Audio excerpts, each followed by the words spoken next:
Okay, so now we're live, and I had my little 2-minute warning countdown there. I'll trim all that out eventually, so that you don't have to see that. But anyway, behind the scenes, I'm live on both Facebook and YouTube at this point. Best I know, and receiving. Christopher, thank you. Dale, thank you. It's super helpful. Oh, Dale, I see your comments there. You can see in here over on YouTube. It's so helpful to know both are working, and comments on YouTube are really helpful. Subscribe, check that out. You can like, subscribe. Anyway, so here's what happened. So Dale and I were talking back and forth yesterday, or in a previous live. If you haven't seen it, go check in YouTube. I've got a playlist that has all the live stuff, and there is a Studio One playlist that I just added and made sure all the live ones are in that. But we were talking yesterday about exporting and being able to do two things. You need to be able to export stems, of course. And when you do that, you get one thing that's going on there. And then, so these are going to give you mono tracks. If you start with a mono track, when you export stems, you get a mono. And it's a certain volume. And then when you export mix downs, then people notice, hey, this can come out a different volume. If you start with a mono track, you run this through, it's going to be minus 3 dB, and there's some ways to get around that. So we talked about that yesterday. So go watch that video if you haven't already. I'm not going to go over all that again, save you some time.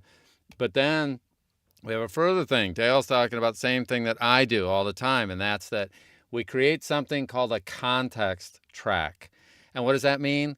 It means, all right, somebody's ordered a voiceover from us.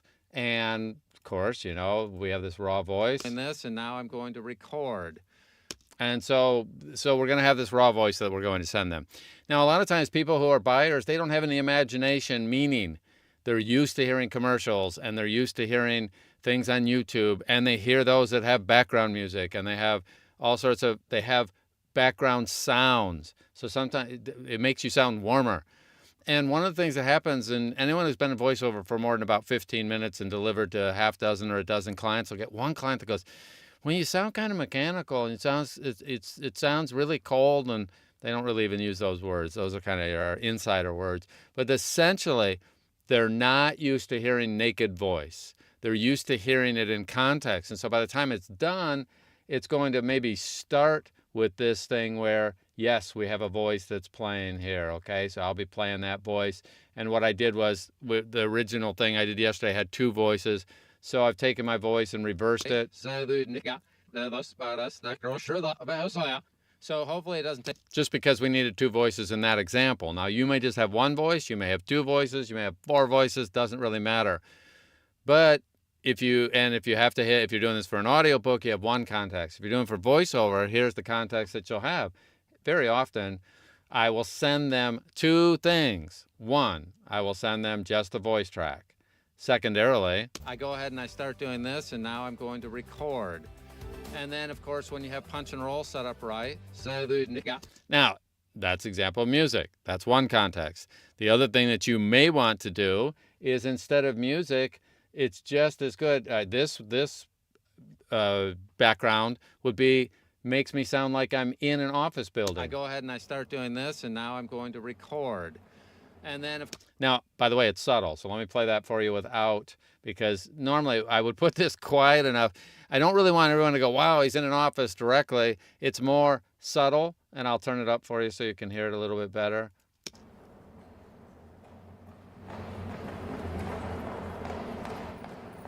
That's just an office lobby. Now, that may or may not be the context for the voiceover that you're recording. Maybe you're in a park. So I would have, it's very subtle when in context, and it's right. Maybe I've done things like this before. This is how, when I enter a room, I hope everybody, you know, so it's right here. Yeah. Oh gosh, he just entered the room. So that would be, I could set it up to have my voiceover playing and sound like it's being broadcast, or it's in a stadium. It might have some effects on it. I may have the same version with effects, and I want to send them that version.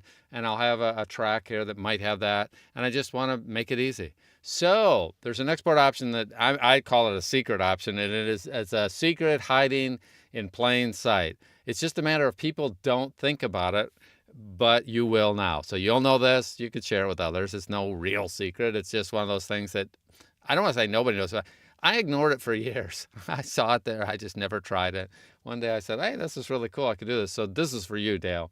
So I have my track that's set up. I'm now going to have a track, a context track. Could be music, could be ambience, could be effects. I could have a version that makes me sound like a robot, that I've duplicated this track and have a robot version.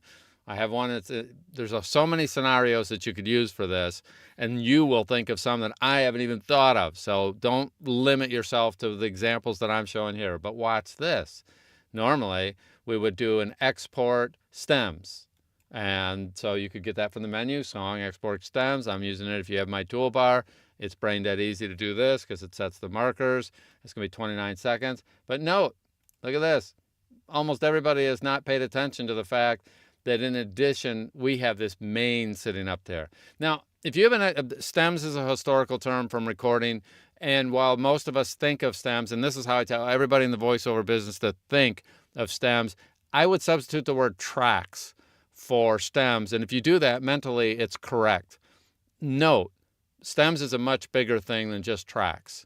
But in our context of doing voiceover, it works great. If you do that, that's all you have to think about. Anytime you see the word stems in Studio One, think of tracks and you'll be good. But it's really beyond that. I can go ahead and get from stems main, and here's what's going to happen.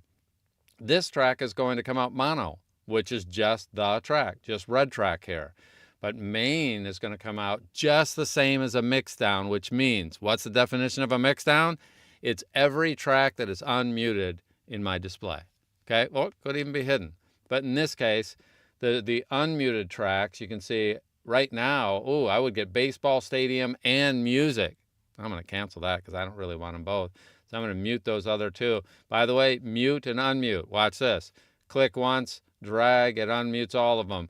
Click once, drag, it mutes all of them. There's a bunch of things you could do that. You could do that with, there's 100 things where that works, okay? Just trust me on that. I'm not going to go over. So I just muted everything there, and I'll unmute the music track. That was a click drag to do one. You can start from the bottom, start from the top, start from the middle, whatever. Just click and drag up and down. You'll see how that works. It's pretty cool.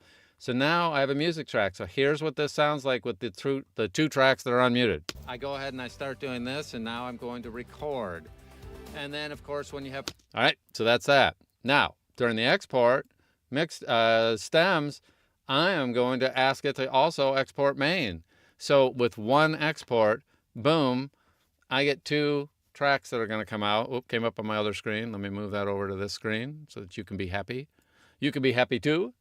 And look at this. I have two stems, but they are, notice one is twice as big as the other. Why would that be? Who could make a wild guess as to why one's twice as big? I think it's pretty obvious. Let me pull up RX here, and RX is here. We'll get that up there. And when RX is up, what we just have here is a combined track. And this is I go ahead and I start doing this, and now I'm going to record. So that is our track in this, and then watch this one. We take this one and get it over there. It looks very different. Look at the two.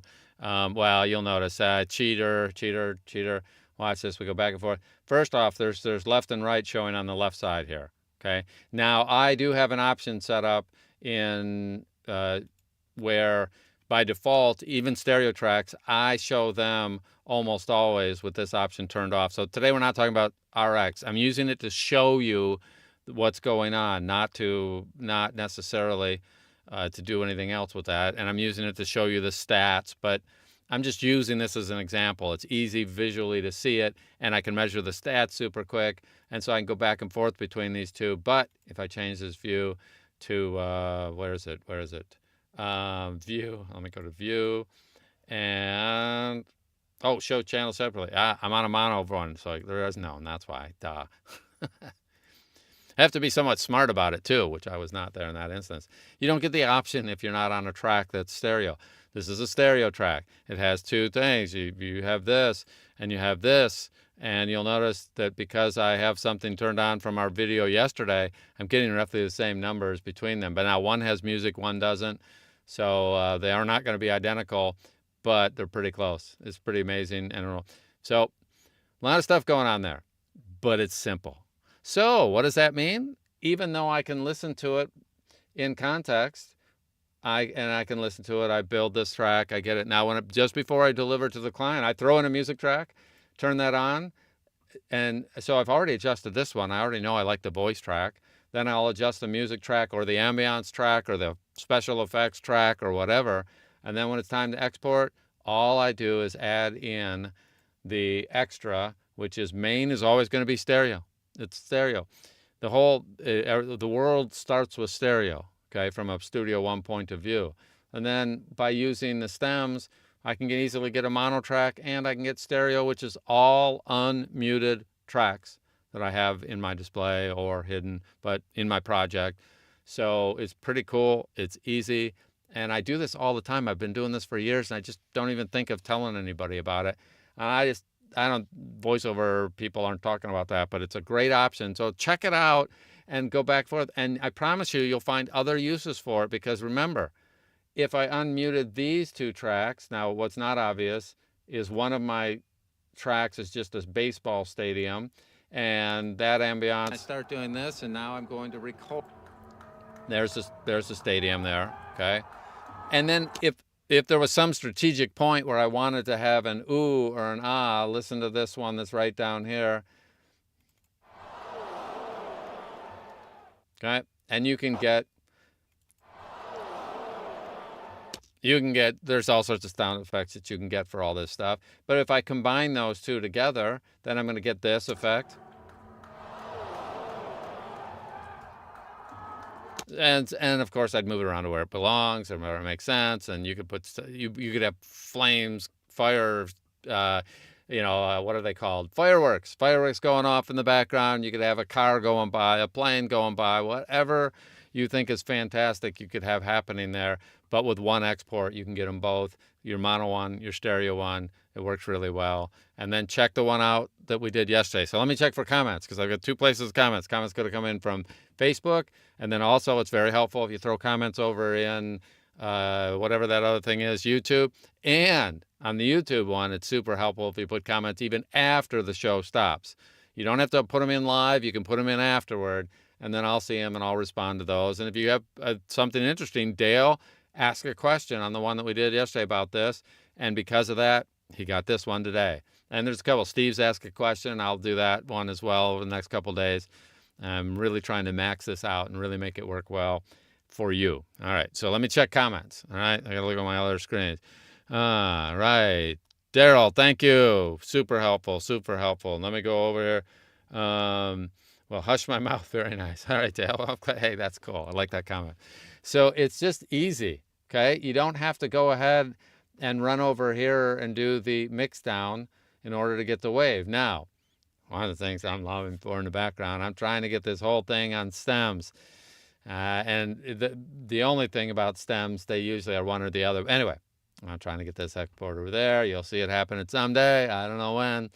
I'm lobbying in the background for things that we want for voiceover and content creation. And one of them is I want to be able to export a wave and an MP3. So there are some advantages to going ahead, and there are points where this is the one that I want to do, is go ahead and do this one.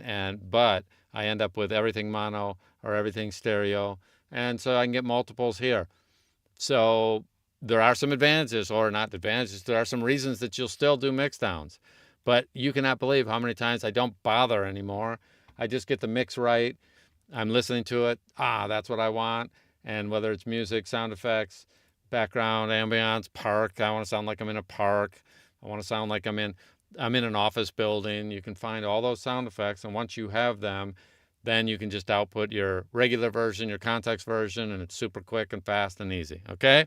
So anyway, I do appreciate you checking this out. It's a Saturday night while I'm recording this. I decided to do it anyway. I knew not going to be as many people online as normal, but you guys, and it is, so subscribe to the YouTube channel. And if you're on YouTube watching this, check us out on Facebook. We've got a vibrant community, 4,200 people as of this recording. That should be at 10,000 by the time you see this. But do go ahead and join us on Facebook, or if you're on Facebook, join us on YouTube. At some point, there'll be content, and there already is. There's some things on Facebook that I don't, there's some things on YouTube that I don't have on Facebook, and I'm working on the playlist to get them better for you so that you can find the stuff you want on that. But, support it. Tell other people about it. That's super helpful. Share it with other people. Really, really helpful. You can do the same thing on Facebook, but just share. And I really appreciate you checking in. So you guys have, all right, Deborah, good to see you. Thank you for checking in there. Super helpful and good to see you. Okay. So if you have a question, ask. You can send me a direct message. You can post it in the groups. There's more stuff. There's so much. This has so much depth and so many little shortcuts that people don't know. And if they knew how many shortcuts and how many things we could do, we would have 5 times the user base that we have now. And we're already growing faster than the other ones, but we could grow even better, faster, thanks to people like you. So many people paying it forward. All right. Happy weekend. We'll talk to you in the next one. I'm going to glance just to see if there's anyone else to make a comment. Yeah, Deborah, S1's crazy robust. And here's the kicker. This is what people do not understand. They stick with things like Twisted Wave because they don't get the fact that if you have your templates set up, this thing can be as easy as something like Twisted Wave where you go in and it only has a track or two. And for a lot of people, I'll even go in and hide this track so they don't get, blown away the first time by, oh no, there's lots of tracks. We have when you have macros set up, people don't even know all these menu options. They don't need to. It can be as simple as the simplest DAW out there. And then when you need the complexity, you go ahead and you have the ability to have multiple tracks and to combine sound effects. And if I were using this baseball stadium, there's times where I might want a crowd to cheer over something that happened in the voiceover. So the voiceover says, yeah, and he's Deborah for president. Yeah, that kind of thing. So it would make sense by having that extra track, we can have Deborah for president. And right when they say that, boom, a fireworks goes off and the crowd goes wild. And I have all that on separate tracks and I can adjust each one of those appropriately so that big crowd noise does not overrun the voiceover and duck it if I need. It just can do all this other stuff. But for people that don't need it, it can be as simple as, hey, just record it and export raw stuff and it'll be great. All right, Deborah. Hey, thanks. YouTube's acting a little squirrely on my end. Yeah, well, I'll have to check that out and see if so I appreciate you telling me that. And then I'll check it out. And sometimes it can be on your end. Sometimes it can be on my end. I got a really good connection. That doesn't mean it can't be something going wrong. But I've got gigabyte upload that I'm testing every day, and it's just smoking. But there can be things on my end too. So anytime you see something that's not right, let me know. And then you can also go back and watch the replay after I'm done with the live. Sometimes something can short-term during the live go wrong. Thank you for telling me, though, Dale. Super, super helpful. Appreciate you guys. You guys have fun. Talk to you. See you in the group. Say hello. Bye-bye.